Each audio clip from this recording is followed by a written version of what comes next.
पेन्शनच्या एका नियमामध्ये फार महत्त्वाचा बदल करण्यात आलेला आहे। याबाबत पेन्शन डिपार्टमेंटने 1 जानेवारी 2024 रोजी एक ऑफिशियल नोटिफिकेशन सुद्धा जाहीर केली आहे। हा महत्त्वाचा बदल हा कुटुंब पेन्शन म्हणजेच फॅमिली पेन्शन संदर्भातील आहे। त्यामुळे जर तुम्ही सरकारी कर्मचारी असाल, सरकारी पेन्शन धारक असाल तर तुम्ही हा व्हिडिओ शेवटपर्यंत अवश्य बघा। पण त्यापूर्वी जर आपल्या चॅनलवर नवीन असाल तर अवश्य सबस्क्राइब करा, बेल आयकन प्रेस करून ऑल नोटिफिकेशन सिलेक्ट करा, ज्यामुळे या प्रकारचे माहितीपूर्ण अपडेट्स व्हिडिओज तुमच्यापर्यंत सर्वात आधी पोहोचतील। नमस्कार मित्रांनो, तर आता नवीन नियम काय आहे किंवा कोणत्या नियमामध्ये काय बदल झाला आहे? सध्या सरकारी कर्मचारी ते मेल किंवा फिमेल असू दे, त्यांच्या मृत्यूनंतर जी काही कुटुंब पेन्शन असेल त्यासाठी त्याच्या वैवाहिक जोडीदाराला म्हणजे पती किंवा पत्नीला पात्र ठरवले जाते आणि फॅमिली पेन्शन त्याच्या नावावर केली जाते। पण आता सरकारच्या या नवीन नियमामुळे ज्या व्यक्ती किंवा ज्या महिला या पतीपासून विभक्त राहतात, वेगळ्या राहतात किंवा त्यांच्या वैवाहिक जीवनामध्ये काही वादविवाद असतील तर अशा महिला सरकारी कर्मचाऱ्यांना किंवा पेन्शनधारकांना आता या नियमाचा दिलासा मिळणार आहे। तसेच या महिलांना आता त्यांच्या मुलांचे भविष्य सुरक्षित करता येणार आहे। 1 जानेवारी 2024च्या नोटिफिकेशननुसार amendment to CCS pension rules 2021 allowing female government servants or female pensioner to nominate her child or children for family pension in precedence to her husband in the event of marital discord leading to filing of divorce proceedings in a court of law or filing of a case under Protection of Women from Domestic Violence Act or Dowry Prohibition Act or Indian Penal Code। मित्रांनो, CCS pension rule म्हणजे central civil services pension rule 2021च्या नियम 50 मधील उपनियम 8 आणि 9 नुसार जर एखाद्या सरकारी कर्मचाऱ्याचा मृत्यू होत असेल तर त्याच्या पश्चात त्याचा वैवाहिक जोडीदार म्हणजे पती किंवा पत्नीच कुटुंब पेन्शन मिळण्यासाठी पात्र ठरतो।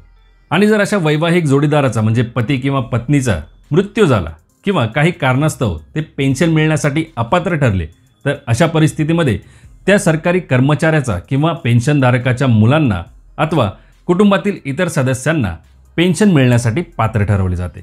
आता सरकारच्या या नवीन नियमामागे कारण म्हणजे बऱ्याचशा डिपार्टमेंटकडून तसेच मंत्रालयांकडून महिला सरकारी कर्मचारी किंवा पेन्शनधारकांकडून एक मुद्दा समोर ठेवण्यात आला।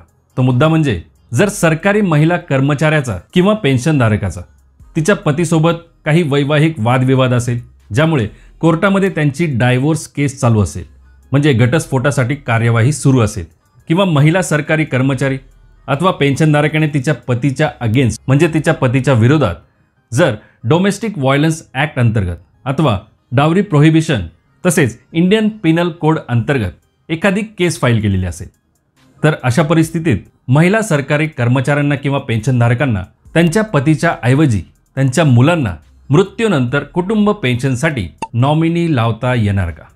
तर या मुद्द्यावर महिला व बाल विकास मंत्रालयासोबत चर्चा करून तसेच सर्व बाबी तपासून महत्त्वपूर्ण निर्णय आता घेण्यात आलेला आहे। जर महिला सरकारी कर्मचारी किंवा पेन्शनधारक यांच्या संदर्भात कोर्टामध्ये घटस्फोटाची केस चालू असेल अथवा महिला सरकारी कर्मचारी किंवा पेन्शनधारकाने तिच्या पतीच्या विरोधात domestic violence act, dowry prohibition किंवा इंडियन पिनल कोड अंतर्गत एखादी केस फाईल केलेली असेल आणि या केसेस सुरू असताना किंवा पेंडिंग असताना जर त्या महिला सरकारी कर्मचाऱ्याचा किंवा पेन्शनधारकाचा मृत्यू झाला तर अशा परिस्थितीमध्ये तिच्यानंतर दिली जाणारी कुटुंब पेन्शन ही तिच्या पतीच्या ऐवजी तिच्या मुलांना मिळावी अशी रिक्वेस्ट किंवा अशी विनंती महिला सरकारी कर्मचारी किंवा पेन्शनधारक आता सादर करू शकतात। थोडक्यात फॅमिली पेन्शन देताना पतीच्या ऐवजी प्राधान्य मुलांना दिले जावे अशी विनंती ती महिला सरकारी कर्मचारी करू शकते आणि अशी ही रिक्वेस्ट किंवा विनंती काही अटींच्या अधीन राहून मान्य सुद्धा केली जाऊ शकते। आता त्या अटी कोणत्या? तर या सर्व केसेसमध्ये महिलेने जर रिक्वेस्ट केली असेल की तिच्या मृत्यूपश्चात ही कुटुंब पेन्शन ही तिच्या पतीच्या ऐवजी तिच्या मुलांना दिली जावी अशी जर तिने विनंती केलेली असेल तर ती विनंती तिने आधीच संबंधित कार्यालय प्रमुखाकडे लेखी स्वरूपात दिली जाणे आवश्यक आहे। रिक्वेस्ट प्राप्त झाल्यानंतर जर त्या महिलेचा या सर्व प्रकरणांमध्ये पेंडिंग केसेस चालू असताना मृत्यू झाला तर फॅमिली पेन्शन अशा प्रकारे वितरित केली जाऊ शकते।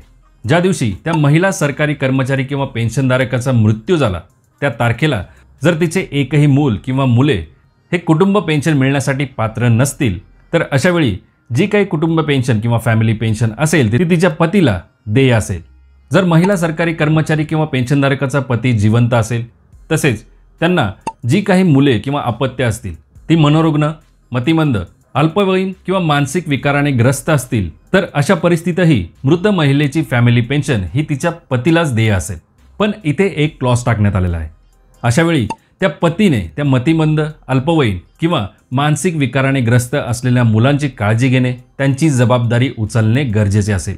जर पतीने अशा मुलांची जबाबदारी नाकारली तर फॅमिली पेन्शन ही त्या व्यक्तीला दिली जाईल जी व्यक्ती त्यांची ॲक्च्युअल गार्डियन म्हणजे वास्तविक पालक आहेत आणि जे अशा मुलांची जबाबदारी उचलायला तयार आहेत.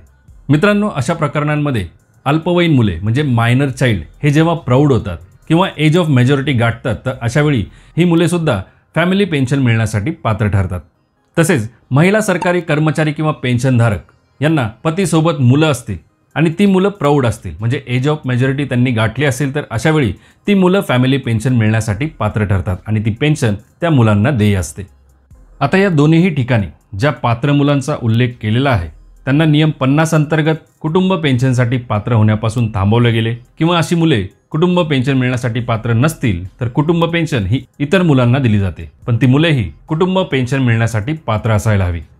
आणि या नोटिफिकेशनमध्ये किंवा CCS पेन्शन रूल 2021च्या नियम 50 नुसार यापैकी कुठलीही मुले कुटुंब पेन्शन मिळण्यासाठी जर पात्र ठरली नाही तर सरकारी महिला कर्मचारी किंवा पेन्शनधारकाच्या पतीला तो जिवंत असेपर्यंत किंवा त्याचा पुनर्विवाह होईपर्यंत पेन्शन देय असेल. लक्षात ठेवा, मृत्यू अथवा पुनर्विवाह यापैकी जी गोष्ट आधी घडेल तोपर्यंत पेन्शन देय असेल. तर मित्रांनो, सरकारी महिला कर्मचारी आणि पेन्शनधारक यांच्यासाठी बदललेल्या या नियमाची माहिती इतरांसोबत नक्की शेअर करा आणि अशाच माहितीपूर्ण व्हिडिओसाठी चॅनलला जरूर सबस्क्राईब करा. धन्यवाद मित्रांनो. जय हिंद, जय महाराष्ट्र.